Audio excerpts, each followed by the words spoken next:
Before we begin, I should probably explain what this is. This isn't a finished beneath the frame video. It isn't a tutorial. And it isn't a behind the scenes look at how the channel is made. It's something a little different. Every beneath the frame video begins with observation, questions, uncertainty, ideas that seem important, and ideas that go absolutely nowhere. Moments where something feels meaningful, but I can't yet explain why. This series is an opportunity to explore that part of the process. I'm going to notice things. I'll probably change my mind. Some observations will survive, others won't. You don't need to notice the same things that I do. There isn't like a correct answer here. You don't need to agree with the conclusions that I eventually reach. The invitation that exists here is simply to observe alongside me.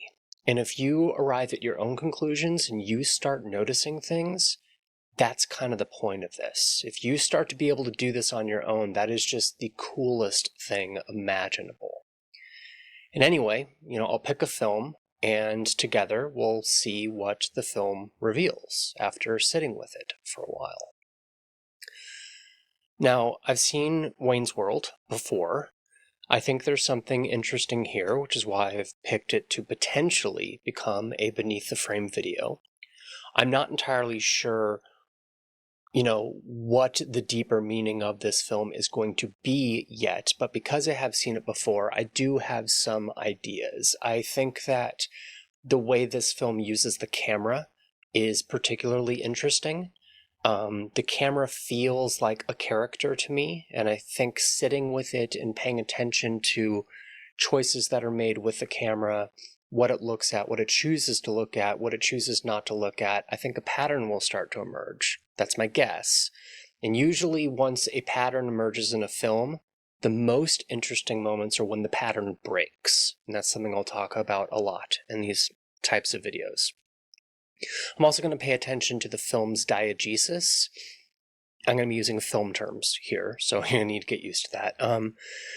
The film plays a lot with the idea of what Wayne and Garth are aware of. They, like Deadpool, they are aware of things that they're not really supposed to be aware of within the context of a movie, and I suspect that it's possible the film might have a deeper message that it is trying to communicate and how it plays with that idea. But I'm not really sure. I'm hoping other things will emerge too that I'm not even anticipating. But yeah, let's dive into the film and let's see what happens. Okay, so we have our first set of images here. It'd be pretty rare that I show clips unless I want to show movement. But we can see here that we have the opening sequence where, I forget his name, I'll look it up soon, where they're sitting on the bed and they're watching TV. And there's a bunch of things that come up on their television screen as they flip through the channels, and they eventually land on Wayne's World. I'm noticing that it's interesting that the movie is initially presented to us as like an image within an image. That's something that I'm noticing. I'm noticing that it's very interesting what they're choosing to present to us. They could have chosen anything, but we see that they've chosen to present us with a chia pet in image 4. And in image 4, this is something that connects with nature to me. So, but it's like artificiality and nature, so I'm wondering if this choice is important. I'm noticing that we have skiing, a sport, a thrill being presented here to us. I'm noticing that we have modern convenience, so this is the clapper in image 6 that is being presented to us. And I'm also noticing that we are given a shot of his, I think it's his, of his bedroom. Yeah, it's definitely his bedroom. And mise-en-scène is an idea that like things are placed in the image that are designed to help us understand this character. So here in image 2, we're seeing champagne glasses, I guess, that he's using to drink wine. The use of color is interesting. I'm noticing that the space is not particularly clean. It's a little disorderly. I'm noticing the fish motif and the art in the background, the koi fish. And I'm noticing that blue is a color that it seems like we're supposed to associate with him right off the bat. I also notice in image number 3 that there's this kind of hexagonal pattern on his robe. I don't know if there's anything that's going to come of that, but it is definitely something I'm noticing. I think I'm also noticing that the color blue may be matching the color of his eyes. I know that films do that sometimes. The very color we're meant to associate with a character is the color of their eyes. And so, yeah, that's what I'm noticing so far. Okay, something else I'm noticing here in image 8 is that we've been presented with 2 very different living spaces. So we have Benjamin. I looked up his name. We have Benjamin's living space. When I look at image 2, especially when I compare it to image 8, where we're first introduced to Wayne's basement, is that we see 2 living spaces here, more or less. And these 2 spaces are very different from each other. And make this full screen so it's a little easier to see. So we have wood walls here. We have a lot of stuff. This looks like a space that is very, very lived in. It is very inhabited. It's a lot warmer looking to me, partly because of the wood walls, but because of the blanket that appears here on the couch that, I think it's a blanket, that Garth is sitting on. The same vibe from the chair that Wayne is sitting on. You really get a sense of like texture and warmth and comfort and lived-in-ness, if that's a word. Whereas when we look at Benjamin's space, his space is very, very different. You've got these large sections of empty space, white walls. I have seen the movie before, so I know that the idea of him maybe having some emptiness inside of him is something that it might be worth paying attention to. I notice that the art that's on the walls doesn't jump out at me as being as connected to Benjamin as a person as some of the things that we see in Wayne's and Garth's space. Wayne and Garth's space very much seems like a reflection of like who they are. And also, I guess, their parents' house, because I think it is Wayne's parents' house too. This piece of art doesn't jump out at me as something that is associated with Wayne so much as it's associated with the basement of his parents. But, that itself tells us something about Wayne because, he still lives at home. So yeah, those are some interesting things that I think I'm noticing here, which brings me to the next step of this process. I don't go through this process alone. If I were analyzing the film completely by myself, it would take a lot longer. I would reach probably 90% of the conclusions that I would using ChatGPT to help, but ChatGPT allows me to turn this into a conversation. I usually find that ChatGPT is very helpful at the beginning when patterns aren't as obvious to me. ChatGPT is good at spitting out ideas that give me a thread to sort of like cling to sort of anchor my observations. I don't usually find that that I end up thinking the same thing that it thinks. What usually ends up happening is I sort of like catch up to it, but then I form my own opinion about the film, and then it becomes a conversation. Then it's my ideas, its ideas. We bounce back and forth. I affect it. It affects me. And honestly, I think this is just a much more interesting and engaging way of interpreting a film because it gives me a second perspective. And that speeds up the process considerably. I used to teach film for 10 years, and the conclusions that I reach and the observations that I'm able to formulate with a companion to to accompany me along the way are, some of the things I arrive at are things I would arrive at 4 years down the road. And it's a lot faster. So anyway, we're going to see what it has to say about some of these things. I've given it access to images and access to basically everything I've told you. Okay, so it is also noticing the fact that the two spaces that are being inhabited, quote unquote, is interesting. It's noticing the difference between a space that is curated and a space that is inhabited. Benjamin's room feels arranged. Wayne's feels occupied. I sort of touched on that. Benjamin's room contains objects. Wayne's basement contains evidence. That's an interesting way of looking at it. I think it's a little different than the way I came at it. The objects in Benjamin's room tell me someone bought things. The objects in Wayne's basement tell me someone lives there. That distinction does indeed feel important. Yeah, so it also noticed the blankness, lots of empty space. And then, yeah, Wayne's space, almost no empty visual space. It's just, crowded is a good way of putting it. There's just stuff all over the place. And I didn't say this before, but it's kind of interesting that I didn't really feel messiness coming from Wayne's space, just a lot of stuff. There is a difference. And yes, agreed from, I call it the observatory, not ChatGPT. The observatory, yes, I agree, it feels warmer. Yeah, so interesting that both introductions happen through screens. Yeah, that's an interesting way of putting it. We do not meet Wayne first. We meet Wayne through a television. And that the movie is like introducing itself as a form of mediation or representation. Yeah, that's actually, yeah, I sort of touched on that. And as we proceed forward, one of the inspirations behind this entire video is I like chess videos. I love Daniel Naroditsky. It was so sad to see him pass. I really love John Bartholomew.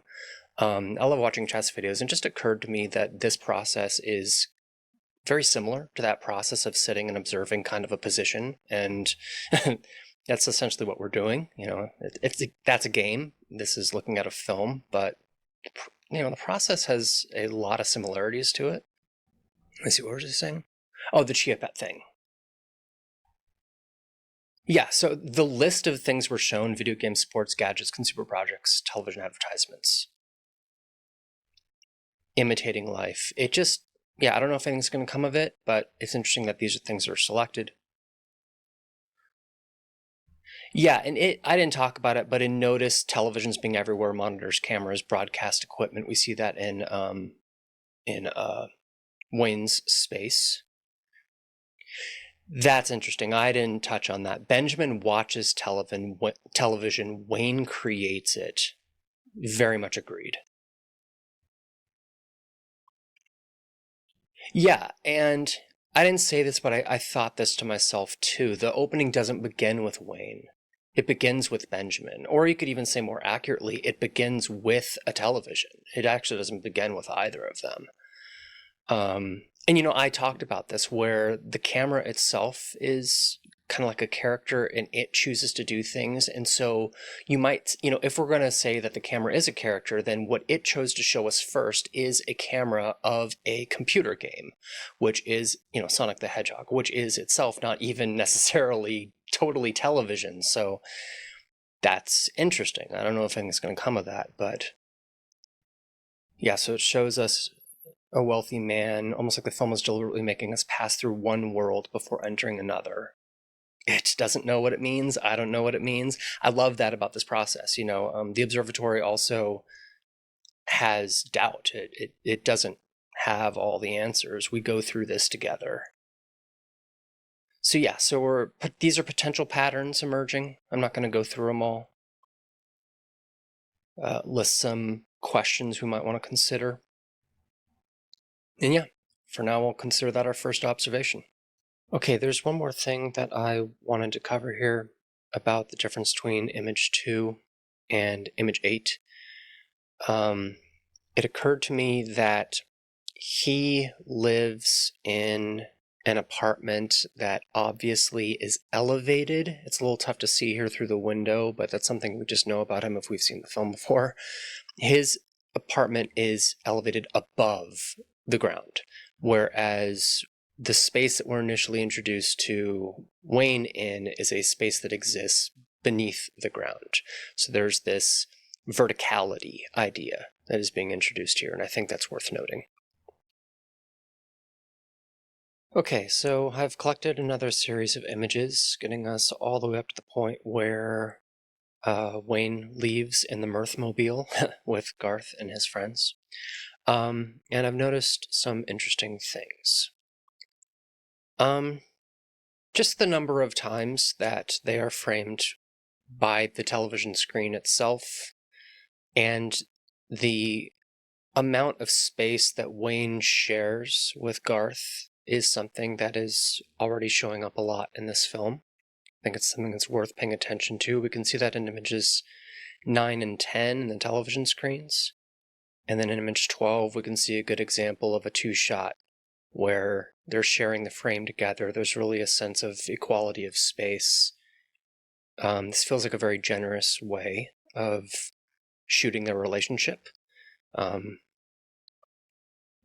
The other thing I'm noticing that's interesting is we're given shots of his friends actually recording the show in image 11. And this gives us a sense of there being a community that surrounds Wayne, whereas with Benjamin, we really just get the sense of it being him and this woman who's at his apartment with less of a sense of community. I don't know if there's anything there, but it's interesting. So this guy comes in and he presents this new piece of technology, which is obviously not the best piece of technology ever invented, called the suck cut machine. What grabs my attention when he enters this space is that the basement is designed to receive guests.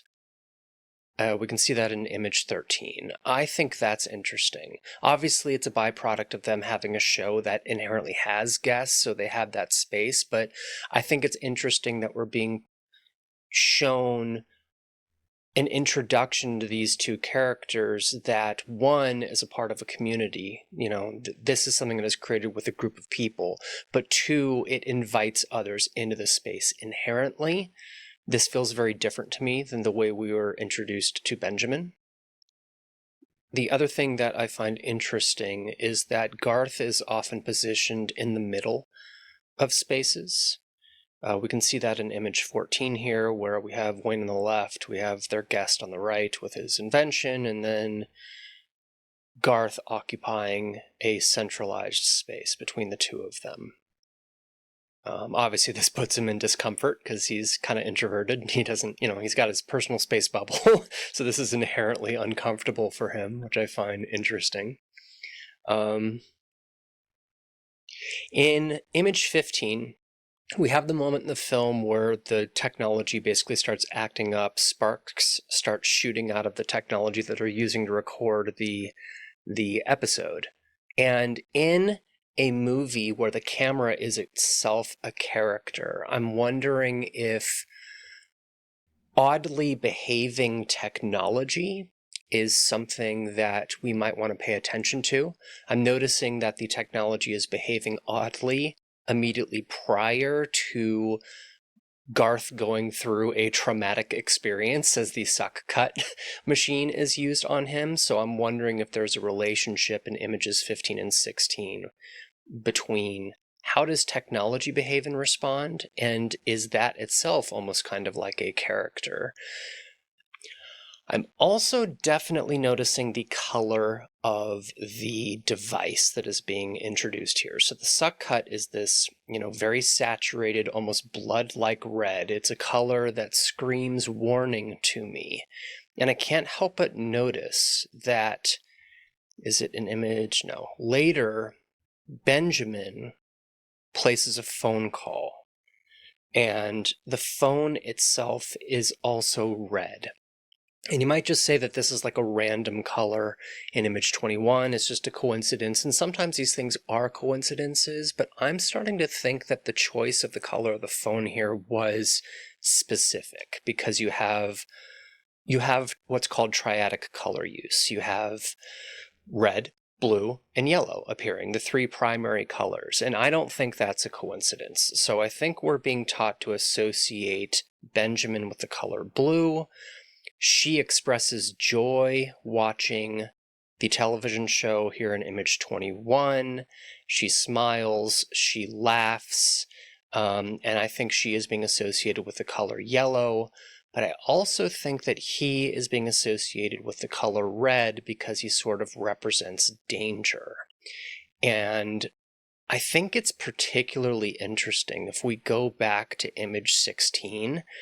The choice to introduce Benjamin's character, who's played by Rob Lowe, in a moment of trauma associated with the color red here is fascinating to me, because we talked at the beginning of this experience about how I was going to pay attention to diegesis and how there's this awareness that Wayne and Garth have of what information we are being given access to, because they can kind of see it. And so I'm wondering if this is Wayne and Garth and the camera as a character making a subtle suggestion about there being this warning of trauma associated with this character. And I find that really fascinating. So I'm already seeing the film starting to do some of the things I was predicting we might observe. Is there something there? I don't know, but we're going to keep looking at it. Another thing I really liked to see here in image 19, we can see the guy actually cutting Garth's hair. But what we have here is a canted shot. We have a shot presented to us on a diagonal. And this to me says that the cinematographer is thinking about camera angles. He is thinking about the distance of the camera from the subject. It's very much like a close-up of Garth. We get a sense of claustrophobia. And it's an extreme low-angle shot, which really takes this space of their apartment and presents it in a way that feels very wrong, very crazy. And I like to see this because this tells me pay attention to camera angles, pay attention to camera distance and all that stuff. A few other things that I wanted to cover here in this long series of images I collected. I like how the house kind of reminds me of the Chia Pet image in a way in image 24. I don't know if there's anything there, but it reminds me a lot of the Chia Pet. It's cute. I almost feel like the house is a miniature version of a house. I like that in images 25 and 26, we get this introduction of Wayne through the space that he's lived in, but obviously this space is much more of a reflection of his parents than his own space. It's very clean. We see a lot of modern conveniences like the oven and the refrigerator. So yeah, I think that's worth noting.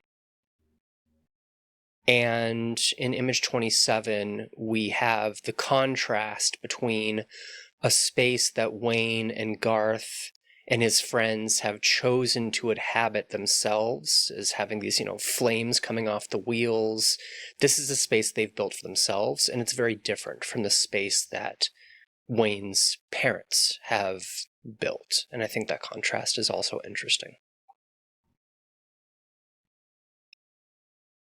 Okay, so I've taken all those observations and I've plugged them into the observatory, and we're going to see if it comes up with anything different. Oh, I didn't attach the images, so it can't see.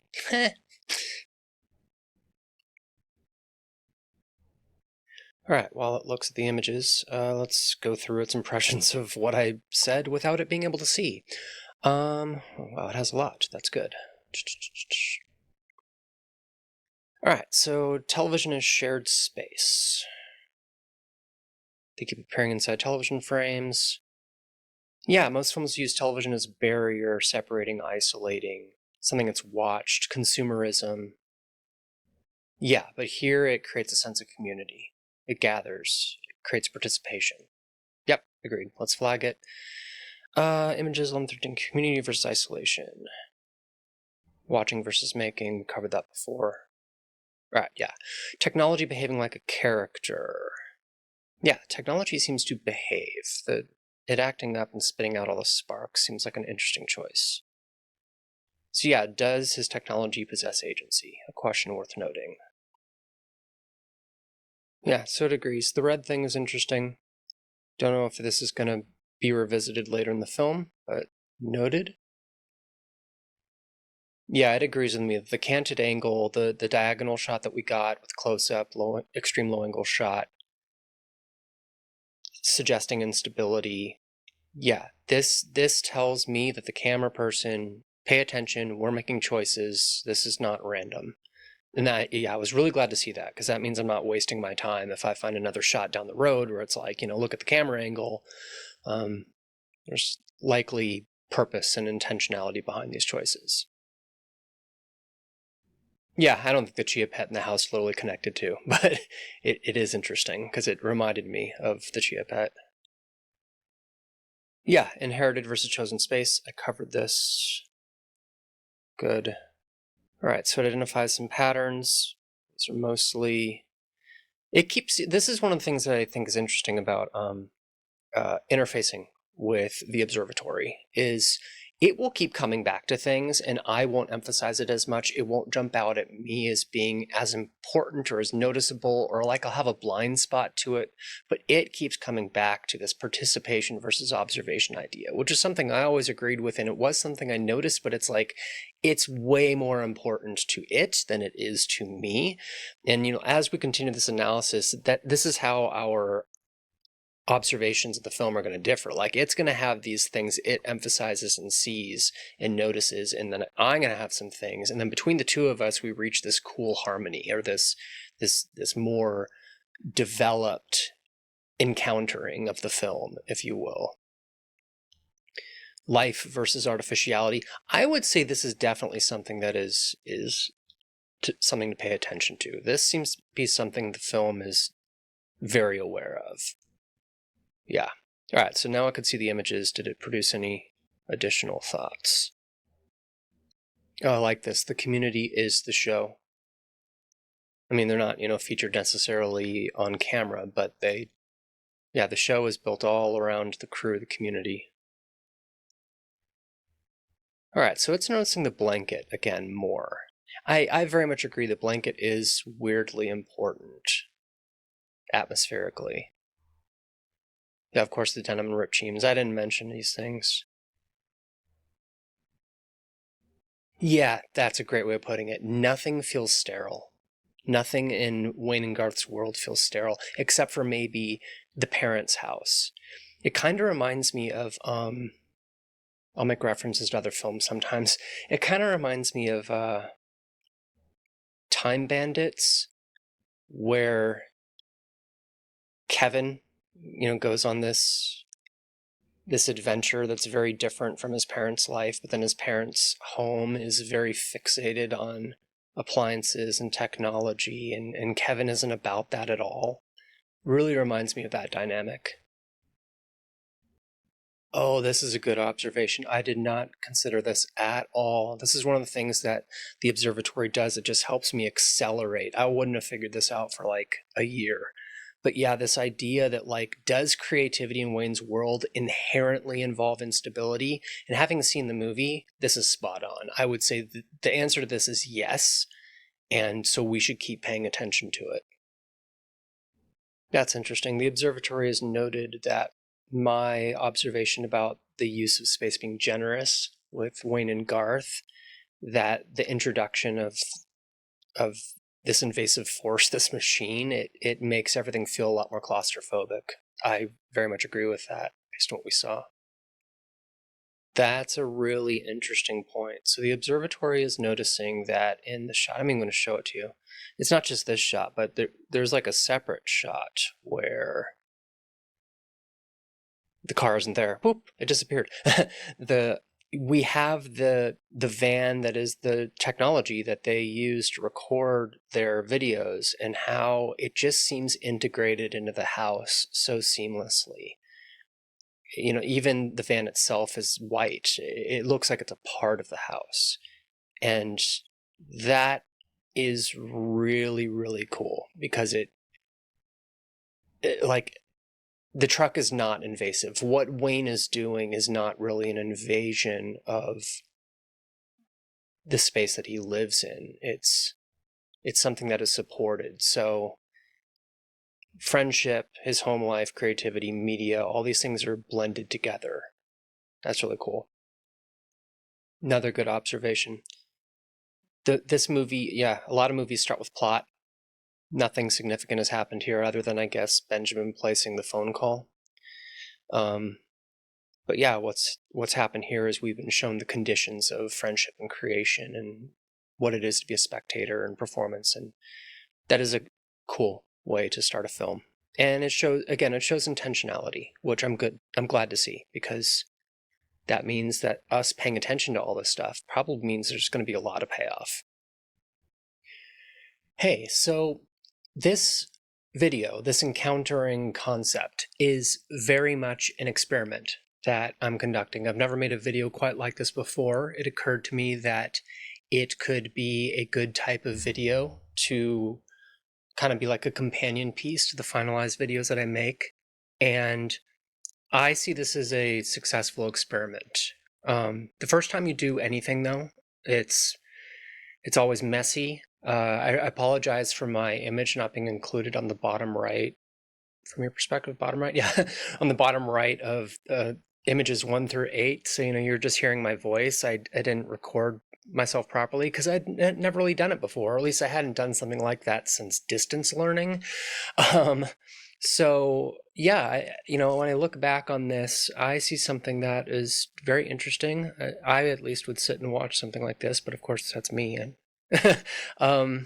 but yeah, and it occurs to me as I reach this point in the creation of the video that there are two potential paths forward. There's an encountering of a film where you can kind of see the ideas beginning to emerge, and the benefit of that is you get to see more ideas played with. Or there's what I had initially intended, which I'm not going to do this time because there are skills to learn and perfect and develop and grow here. And there's also stamina, so I have to kind of get myself to the point where I can do this other type of thing. But this other type of thing would be like to pick one of the ideas to track its development over time. So in this instance, it might have to do with, the camera as a character. And then every time I talked about that, organize all those ideas to construct a video and like track the evolution of that one idea across the entire analysis and encountering of the film, which is not what you're getting here. So you're getting I got this far and this is what it looked like, and upload. And yeah, so I really like what happened here, and I'm gonna keep doing this. So mine not finishing this in the form that you might have envisioned it is not me giving up on the idea. That's me taking notes, liking what I have right now, deciding it's something I can run with. And as Brenda Turner says, I don't know if you've ever seen her channel, but as she says, massive, mediocre action. This is something that I'm very much trying to do. You have to set perfectionism aside if you want to pursue dreams, if you want to accomplish meaningful things in your life. And sometimes it just requires being okay with something being mediocre, because you know that it will get better, And I think of the skills to develop. The harder skill is being able to talk about film. That I can do already. That's very natural. But, the other stuff like, cleaning up what is presented to you and how it's presented to you, that's something that can be perfected down the road. So if any of you made it this far, I just want to say thank you for taking this first initial journey. I hope you see the value in it, and I hope that there was something meaningful for you and that you were able to see what this process can become, because ideally I would like to create a space where you can just come and inhabit a film with me and make your own observations and kind of think with this process, and maybe even participate in chat and there the interaction can finally be between you and I, assuming, I have the time to respond to all the chats, which, of course, if there are enough responses, a human being can't, but I can do my best. So anyway, thank you for inhabiting the space with me, and I hope you have a wonderful day.